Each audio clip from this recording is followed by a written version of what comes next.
I'm not gonna make a Windex joke. I'm not gonna make a Windex joke. I'm not gonna make a Windex joke. Keyboard's so clean, baby! The Windex 98 is just bigger. Mo bigger, mo better. You're a working adult and you need a numpad to work on all those business deals to make that cash money. I see you. The Win series of keyboards made a name for themselves as solid keyboards focusing on the flexible typing experience. Hell yeah. I wanted to make a keyboard that was mostly silent without sounding and feeling like complete garbage. Oh, do I sound biased against silent switches? Cause I am, they're ass. The Windex 98 is kind of the mature older brother of the original Windex. So the original Windex had a numpad, had the 2U0, which is good, but it had no F-row. It was almost like a F-rowless TKL, and that's very odd to have a work keyboard with no F-row. Kind of like the guy who shaved off a line on his eyebrows just for the sake of being different. So with this keyboard, we decided to use the new half-silent JWick switches that Divinity is selling. It is a kale side, box stem, gray and beige. They're not sponsoring this video, but I did ask them, hey, could you send it to me? I kind of want it. That's kind of like the entire conversation. If you want to buy these switches later, use my affiliate link, give me some of that cash money so I can use the numpad to add those zeros to my checking account. I'm just kidding. How silent switches usually work, there's a little dampener at the top, a little dampener at the bottom. So for the same reason that I don't like long PP stems, it's because it reduces the travel. With the dampeners, the typing experience feels very weird because when you bottom out, instead of having plastic on plastic, you're having dampener on plastic. Feels kind of short and mushy. And when you let go, same thing happens at the top. Instead of hearing a kind of clack sound or a crisp sound, kind of muted from the dampener. And it's just not really a great experience because I really like sound. So having the sound and feel be reduced and kind of obstructed in a way. Ugh. The difference with these switches is that the dampener is only at the top half. So it's just a silencer on the top. So you can get your full switch travel. The bottom out sound is full, but the upstroke clack is muted. So that's usually where the sound is coming from, especially if you type at 300 WPM like myself. When you let go, you're just like kicking off and you're trying to type that next letter so you can talk smack faster, which I don't do at work. I'm talking about Discord after work. Now that I have a big boy job again and have that cash money, I kind of need to be on calls and I kind of need to take notes, especially since I'm working from home. So when I'm on a call, I gotta like type very slowly and slowly let go.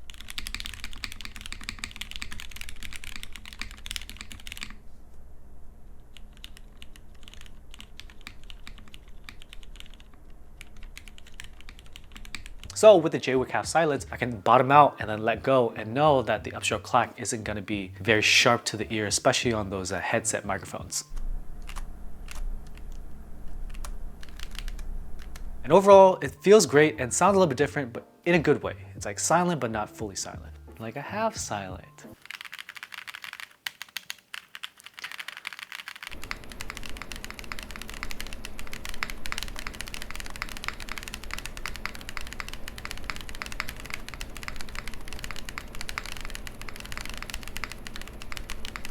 So bottom out, regular typing,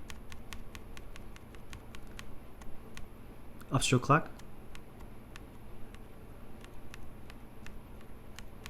so it has that like bottom out sound of like a JWick or a JWK. At the top half, it's quiet. Not bad. I really like that it's muted and it doesn't feel weird. But as for the Windex 98 itself, the keyboard doesn't disappoint. Well, other than the in-stock colors. As you can see right here, I got a nice little neutral gray and doo-doo brown. Unfortunately, in-stock colors aren't the greatest, so if you want the nicer colors, consider joining the group buy. You know how I feel about group buys. You can actually get a keycap set with them that is a one-to-one match with the bottom and the top. That's pretty cool. You don't have to buy it elsewhere. And they're also including Gateron stabilizers and Gateron switches as options, so you can get a full keyboard without having to buy from different vendors. You can buy it all one go here to save that shipping. Pretty solid option in my opinion, because I know the main contention for a lot of these China boards is that shipping overseas is expensive. So the keyboard itself has two pieces, just like the other boards. There's a split here, and the numpad has its own PCB, has its own plate, and it's connected with a ribbon cable. I hate ribbon cables because they're really easy to break and they're not as secure, but that's just their design. So just be careful with it. When you flip it over and connect it, it's very sensitive. There's flex cuts galore, which is kind of concerning for the Gateron, not Kale, hot swap sockets with the PC plate. Because when you have flex cuts and hot swap often it pops out, but it ended up working fine here. And with extra flex cuts, often the keyboard sounds more muted, which is what we want here. Solid choice with the half silence as well, the flex cuts. And the PC plate isn't really making it much louder here because of said flex cuts. We used the Gateron ink stabs, which worked totally fine. They initially ran a little bit more expensive than Durock, so I couldn't always recommend them. Screw-in stabilizers are a little bit more finicky because you have to screw it in. And some people have said they have straighter wires. I don't really know. They're good. They didn't tick. I would not holy mod them. I did holy mod the spacebar and it felt a little bit draggy, even though I pressed the Band-Aid down. The assembly of this board is 3-piece per usual.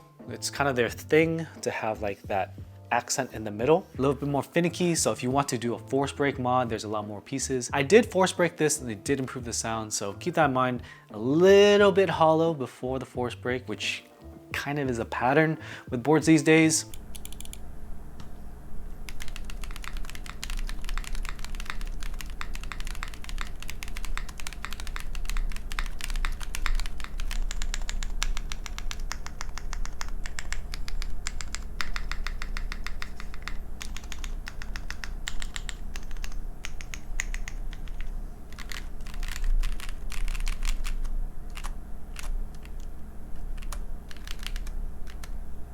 Aesthetically speaking, the PVD badge on the top left and the unfortunately bland brass bar on the right, this is one of their more boring offerings, which is okay for something intended for the work environment, but I do miss the RGB bar of the Windex 65. As a work keyboard, it's great. You get your full 2U0 on the numpad. For all you accountants out there, this is for you. Muscle memory, your thumb can have plenty of space to smack that 0 to add that to my checking account.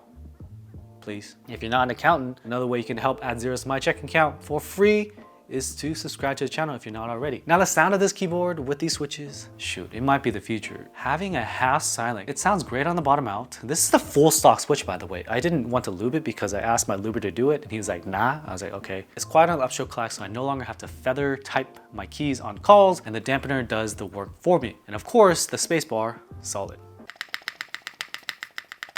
Now let's talk about price and whether or not you should buy it. The keyboard itself is $320 USD for a 96% keyboard with all aluminum, flex cuts, 2-piece BSP for the flex, USB-C daughterboard, badges, and interesting colors. That's not bad for what you get since the layout is not that common. It's hard to compare with others. Like the common recommendation would be the Rect 1800 or the acrylic Rect, but that has a 1U0. So in terms of muscle memory, you gotta learn how to get used to that. So it is a compromise. This board though, it is a commitment. If I were you, I would consider entering the group buy for the other colors. Let me know if you're a big bowler, a big girl, accountant, and are gonna buy this keyboard for work. Or maybe you just want something that is quieter, want something that's bigger, you don't game, and you just want to have no compromises with the keyboard. It's a good option for you too.